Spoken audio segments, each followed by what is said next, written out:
Dee dee dee dee dee. Still selling old event items. What's up, Samurai? We back in more Trove, and I know it's been a while. It's been a while since we had any other videos on the channel, let alone a Trove video. My apologies for that, but honestly speaking, Mario RPG has been eating up all of my time. You can probably see it in my face how tired I am, because I basically, like, lately I've only been able to stream or record or whatever at night, just because I'm waking up late enough that my wife starts coming home, and then I get busy with all of that stuff, making dinner and everything. And then I, start recording or streaming when she goes to sleep.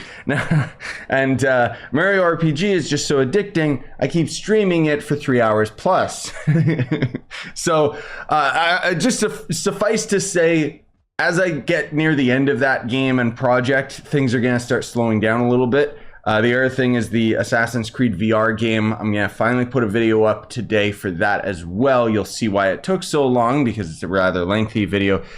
Anyways, you don't care about any of that. Today we're gonna be doing the next Leviathan video, and we're gonna be doing it with the Tomb Raiser. Excuse my droopiness, I just woke up.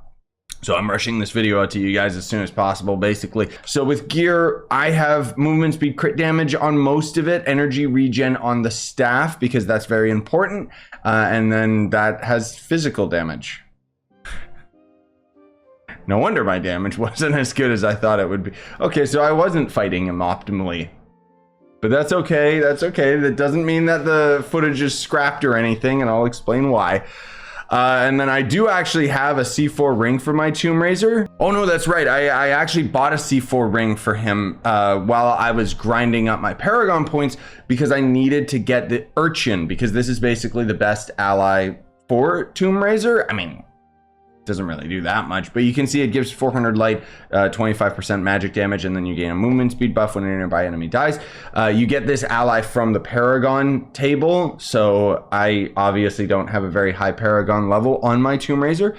And then using the Shadow Torch, which is just the Perma Torch. I'm pretty sure I threw food on my guy, but I'd have to double check. Now, a couple things that I gotta mention about the flasks and emblems and stuff.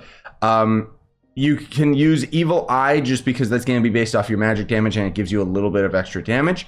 I always use Death Defying. However, Vial of Unleashed Power is one of the best ones for Tomb Raiser. It used to be the best and make you invincible, because basically it triggers when you use your ultimate ability, and as the Tomb Raiser, you're using your ultimate ability quite a lot. And then of course we have to use Arcane just because we have to. Now, one thing that I have to mention about Tomb Raiser, I've mentioned this in all of his videos, is that it takes a really long time for his damage to get optimal, which is why I'm not too worried about that lack of physical damage. Obviously, it would have made a difference in the footage that you're about to see. I would have been able to kill the Leviathan a little bit faster, but generally speaking, I've got enough experience with the Tomb Raiser to know he's not a very fast boss killer. I'm not saying he's not a boss killer. He's just not a fast one, because if you go into battle, you basically have to be tagging an enemy to generate souls faster, and ignore the damage. That's just because these targets are broken. Also, it doesn't seem to generate souls, I guess, because it doesn't count as an enemy. Yeah, so basically you can have 6 babies all out at the time. You gotta use your #1 ability with your class gem to try and heal your babies. And then as we end up getting an overabundance of souls, you'll see all of their health bars turning purple. That's when these little babies go into Chonko mega damage.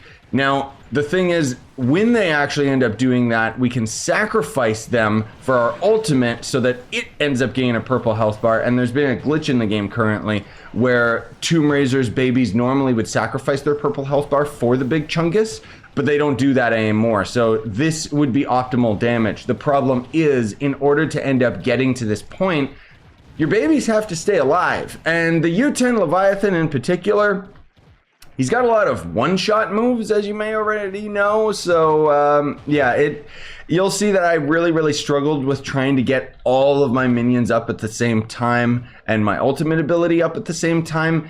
Again, take that as you will. The thing is, the Tomb Raiser, again, isn't really a fast boss killer, but it is a boss killer. And the reason why is because this class is basically invincible. All Tomb Raider mains already know this. So it's kind of like the tortoise and the hare, you know, you slow and steady wins the race. You will eventually win. Thanks, Dark Lord Destroyer, for summoning me into this world. Thank God. Let's see. Got everything else set up. Yeah. Hopefully we can do this before other people show up. Go, my children, kill. Stay away from me, you scum. Oh, he's killing my children. Oh, he's killing them quick.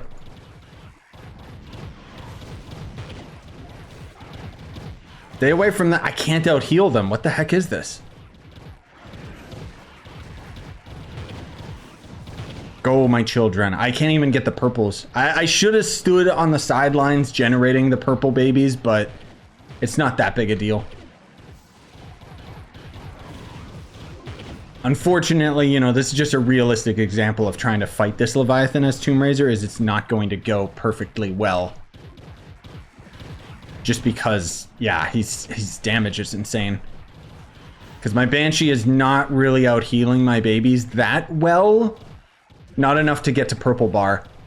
So we don't get to see the prime example of our damage, unfortunately. Also, God, stop it. He's being a real jerk.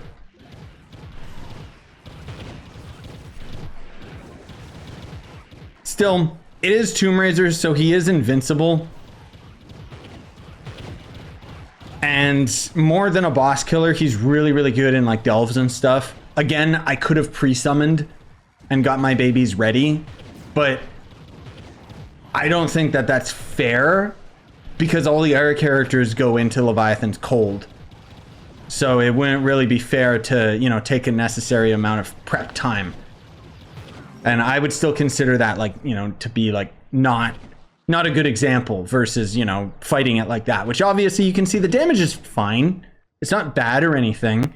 So I might have repeated myself a few times in the footage to what I already said in this part of the video. But, you know, that's just how it is, because basically what I've been doing to make these types of videos easier on me is I basically just live stream and fight Leviathans, because then at least I can have people like summon me to Leviathans and stuff. It makes it a whole lot easier than just, okay, start recording, spend the necessary amount of time to find a Leviathan and hope that nobody's there, right? And I mean, as you saw, the damage is not 100% optimal. Obviously, I kind of messed up with my visor. I think I actually am wearing the wrong visor, and I think I was using a magic damage visor when I was actually fighting him. It's just I swapped my gear around since then, and I think I ended up taking this off my Shadow Hunter for whatever reason. But either way, it doesn't really matter, because at the end of the day, Tomb Raider is not a class that you see most people main for Leviathans. However, you can, because of the fact that it will survive. You know, and if you time it correctly, you can end up using Unyielding or, you know, a Cubic Curtain or whatever to shield out the damage that would normally one-shot you from the spin attack. Sometimes, not always, when you use your #1 Banshee Spoon, you're supposed to go invisible and become invincible. Well, or at the very least, you negate 90% damage off of enemies, and sometimes you can use that to survive the Leviathan's spin attack. It doesn't happen very often, though. Usually you end up dying, which is why you saw in the footage me pull away anytime that I needed to. And that's another problem with this class, is because it's not ranged, it means that we do have to factor in how many times it does a spin attack, so you do have to pull back every now and then, versus the ranged classes that can just keep doing the damage no matter what. Either way, thanks for watching. Hope that you enjoyed today's video. Again, I know that the videos have been kind of sporadic lately, and that's just because Mario RPG. What can I say? That game has just been an absolute treat for me. It's like my childhood favorite game. So I've been having a blast going through it with you guys, and I hope that you've been enjoying it. I know that the VODs, like the streams themselves, have been kind of at the middle of the night for a lot of you. So hopefully you've caught the VOD. I'm expecting not, because YouTube doesn't, you know, publish notifications anymore. It does, it's just I'm making a joke because it rarely does. Either way, I hope that you enjoyed. I'm hoping to get back into things and start doing other videos aside from that. Anyways, I would appreciate if you smash like stuff for more, buy the merch you want to support the channel, and have a wonderful day, everybody.